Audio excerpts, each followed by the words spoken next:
So there's a lot that we, as United fans, don't know about Yoro. You know, we know he's amazing. We know Real Madrid loved him. We know that he's almost like, within football circles, almost universally known for being, you know, like that guy, like the Mbappe of centre-backs, blah, blah, blah, like in the same circles as Kobbie Mainoo, for example. But, Yusuf, I know that you do know some stuff about Yoro, so, you know, I want some education. Yeah, I did do a little bit of research yesterday, and I have kind of been learning a little bit over the last few weeks. I think he's got such big talent. So one French friend of mine, actually I saw him saying yesterday, this is the best centre-back we've seen come out of this country since Varane. And that's a big statement, because we all remember how highly Varane was rated at. I mean, Zinedine Zidane was phoning him at 17. So we all know how good Varane was, and he's saying this is like the actual Varane regen.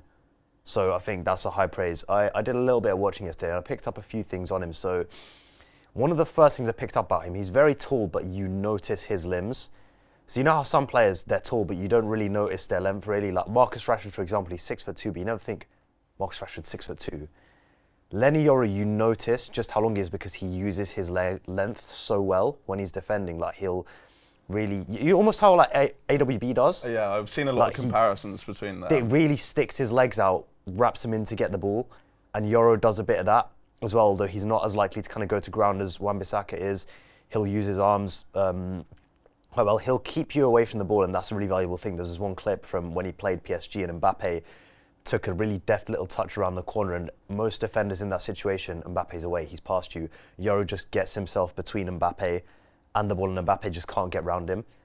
And in that moment, I was like, right, this is a serious player.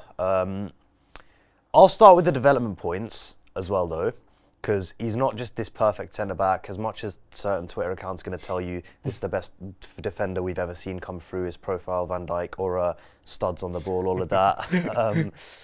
He does need development, all right? So mainly it's his long passing. I think he's a very solid passer. Like, he keeps the ball quite well. He uses his left foot decently. He's quite composed under pressure, which I like, but his long passing, I think, needs work. So those switches, even those kind of little balls in behind you see when the centre-back just kind of clips it in when, say, Højlund's running the channel, you might want someone to send a long ball in.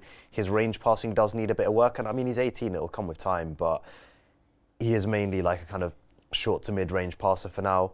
We have got Licha Martinez next to him, so that's not too big of an issue. They seem like they complement each other quite well. Definitely. With their different styles. And I think sometimes he will get beaten. Like, you know, he'll get beaten by an attacker. Someone like Ollie Watkins or Haaland might give him a tough time because, I mean, they give everybody a tough time really, but as an 18-year-old centre-back, it's not easy to come up against those kind of players who are just so aggressive, so physical, just running off you constantly. He'll have moments. And for an 18-year-old, you'd expect a young defender to be a bit more rash. He's very composed. He'll drop off a bit more, cover the spaces. He's quite good at that. He's not afraid to get physical and get into duels with you, but sometimes, you know, like I say, Haaland, Watkins might give him a bit of a run around. I mean, Watkins did give him a difficult time when Villa played Lille in the Conference League, but he's good. He's got that maturity about him, and I see a lot of room for growth in him. He's not going to be the perfect player, and I still see us going in for De Ligt as well, because I don't think we're going to just drop him in. Either that or Maguire has, again, an important role this season. I know Cain will love that. But if we get rid of Lindelof and potentially Maguire as well, I could see us bringing in Yoro and De Ligt and having Licha there as well. I could see Luke Shaw playing some games at centre-back if we don't also get Branthwaite, and I really highly doubt we're going to get 3 centre-backs, especially given Everton are demanding 75 million for Branthwaite, and their fans are, one, angry that we want Branthwaite, but then angry we're not paying as much as they want for Branthwaite. We're like, oh, we don't want you to sign him, but oh, you're terrible for not giving us this much money. But make your mind up, fellas. But yeah, I think there's a lot of room for development. He's got a lot to like about his game. He's really good in the air. That's what's going to help Licha, but also in a high line, he's good in the air. Like those long balls, he'll deal with them. He turns nicely. There is a lot to like about Leny Yoro. I think there's, you know, big time. And I do see similarities in his game to Raphael Varane.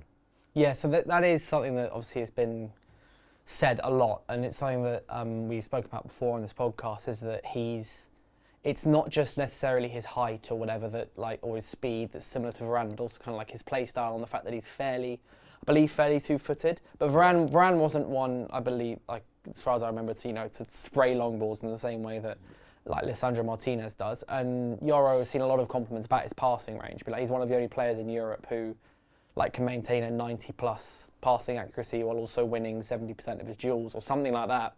But I've also what I've seen is that he's quite conservative. Yeah. So most of his passes, he's good at using his short passes to get himself out of trouble or to get the ball to someone else, blah, blah, blah. But he's not necessarily going to be the one that will ping a ball 65 yards to Rashford running down the channel. But I don't think he needs to be. No, I don't. We have Lisandro Martinez. If he's very good at getting himself out of trouble and getting the ball, to Onana or to Martinez, he's able to, win the ball back, pass it to the two players at the back line of our team who are that good at passing, or even Luke Shaw, even though he's on Dallow's side as well. We've got out of the back five, I'd say 4 of those. If you're building a back four with Dallow, Shaw, if he's fit, and Martinez and Yoro, and then Onana behind them, 4 out of those 5 are very comfortable. And obviously Yoro, from what people say and from the stats, it seems like he's comfortable but still quite conservative.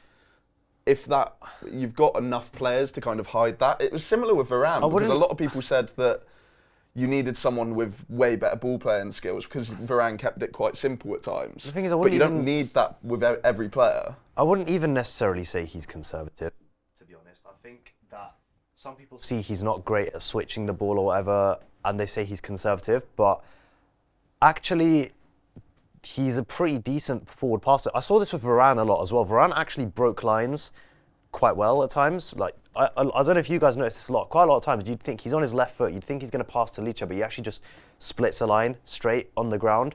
Or sometimes I actually thought Varane carried it through pressure a bit more than Lisandro did. Lisandro was really good on the turn, but Varane was the one sometimes driving forward. I don't know if you remember against Barcelona at Old Trafford, he went on that run and got all the way to the box, and I was thinking, please score. That kind of stuff I think comes with experience. Like, that's the kind of thing we can't expect from Yoro. Like, I don't want Yoro playing more than 35 games, for example, this season. Yeah. In the same way I don't want Kobbie Mainoo starting more than like 40, 45. In the way of all these guys are incredible players, we know obviously how fantastic Mainoo is. But we also know that Mainoo can't continue and to play games forever. For example, with England, he had 3 amazing games in the round of 16, in the quarters, in the semis, and then when it got to the final, Mainoo didn't have the world-class game that he had previously. But because he's playing like so many games so consistently every 3-4 days in high-pressure situations, the midfield that's a separate point. But just kind of I want all the options. I want Yoro, I want Martinez, obviously we don't have Varane anymore. Maguire, let's say we bring in a 4 centre-back, be that whoever, plus, we sold Willy Kambala, didn't we? Oh, Johnny Evans, so that was the 5th I was thinking about. 5 centre-backs, good. 2 of them are new signings, one of them's this bloke, the other one's a more established player, I don't know, plus then Maguire, Martinez and Johnny Evans. It's a good range, and I just hope that therefore we can protect him.